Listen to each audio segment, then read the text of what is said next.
আমরা আমাদের ইচ্ছেটা কার কাছে প্রকাশ করি? যার কাছে আমাদের ইচ্ছের দাম আছে আমরা কিন্তু তার কাছে ইচ্ছেটা প্রকাশ করি। আসসালামু আলাইকুম, welcome back to my another cooking video. কেমন আছেন সবাই? আশা করি সবাই অনেক ভালো আছেন। আমি যেহেতু একজন মা, আমার কাছে আমার সন্তানেরা বায়না করবে আর সেটা আমি পূরণ করব, এটা আমার দায়িত্ব বা কর্তব্য। সো আমার মেয়েরা যেহেতু বলেছে যে আজকে চিকেন এবং নান খাবে, সো আমি দেরি না করে চলে গেলাম রান্নাঘরে। আমি ভাবলাম একটু স্পেশাল ভাবে কিছু তৈরি করি যা তারা অনেক বেশি পছন্দ করবে এবং বড় ছোট সকলে মজা করে খেতে পারবো। আমি এখানে আগে থেকে মুরগির কিছুটা মাংস বের করে হালকা শিল পাটায় থেতো করে এখানে দিয়েছি আদা বাটা, রসুন বাটা, জিরা বাটা, গরম মশলা বাটা ইত্যাদি যা মশলা আছে সব একত্রে এখানে দিয়ে দিবেন। বাটা মশলা যত আছে, আর হ্যাঁ, 1 টেবিল চামচ পরিমাণ টমেটো সস এবং 1 টেবিল চামচ পরিমাণ বারবিকিউ সস আমি এখানে অ্যাড করেছি। আর কোনো রকমের বাহিরের মশলা এখানে অ্যাড করিনি, যেহেতু আমি এটা বাচ্চাদের জন্য তৈরি করেছি তাই ঝালের পরিমাণটা কম দিয়েছি। আপনারা যারা বড়রা খাবে তারা অবশ্যই এখানে ঝালের পরিমাণটা একটু বাড়ানোর জন্য এখানে কাঁচামরিচ বেটে দিতে পারেন, তাহলে এটার কিন্তু টেস্টটা আরো বেশি বেশি হবে। আর যারা ঝালখোর তারা তো অবশ্যই এটা অনেক অনেক বেশি পছন্দ করবেন। আপনারা চাইলে কিন্তু চুলার উপরে নেট বিছিয়ে এই কাজটা করে নিতে পারেন। আমি কিন্তু চুলাটা অনেক বেশি নোংরা হবে এই জন্য ফ্রাই প্যানে সামান্য পরিমাণে তেল দিয়ে মুরগির মাংসটা দিয়ে দিয়েছি আর ওয়েট করব নিচের পাশটা হালকা ব্রাউন কালার হয়ে যাওয়া পর্যন্ত। এটা একটু পোড়া পোড়া হবে, এটাই স্বাভাবিক, এটা দেখে আবার কেউ ঘাবড়ে যাবেন না। এই চিকেনটা সাধারণত একটু পোড়া পোড়াই হয় এবং নান রুটি দিয়ে এই পোড়া মাংসটা খেতে কিন্তু অনেক বেশি টেস্টি লাগে।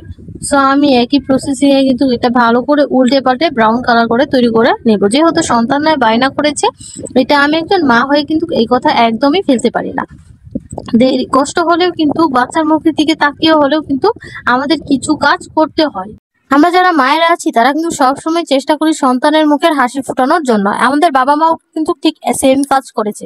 হয়তোবা আমরা অনেকে বুঝি, অনেকে কিন্তু বুঝি না। অনেকে বা বিয়ের পরে বুঝি, বা অনেকে বাবা মার কাছ থেকে যখন দূরে চলে যায় তখন এই কর্মকাণ্ডগুলো বুঝে। আবার অনেকে আবার যখন মা বাবা হয় তখন সন্তানের প্রতি ভালোবাসাটা কিরকম ওটা আমরা বুঝতে পারি।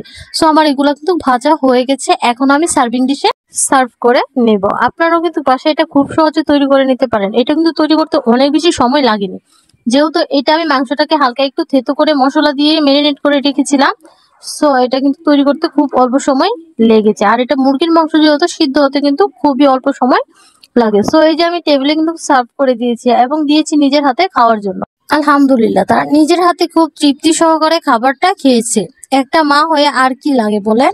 যেহেতু ভিডিও নেওয়ার একদমই ইচ্ছে ছিল না তাই আমি প্রপারলি ভিডিওটা ক্যামেরা বন্দি করতে পারিনি। যতটুকু ক্যামেরা বন্দি করেছিলাম ওইটুকু আমি ততটুকুই আপনাদের সঙ্গে শেয়ার করেছি। কিন্তু একটা জিনিস জানেন কি, এটা কিন্তু আসলেই খুবই চমৎকার ছিল, যার কারণে ভিডিওটা আপনাদের সঙ্গে শেয়ার না করে আমি একদমই থাকতে পারলাম না।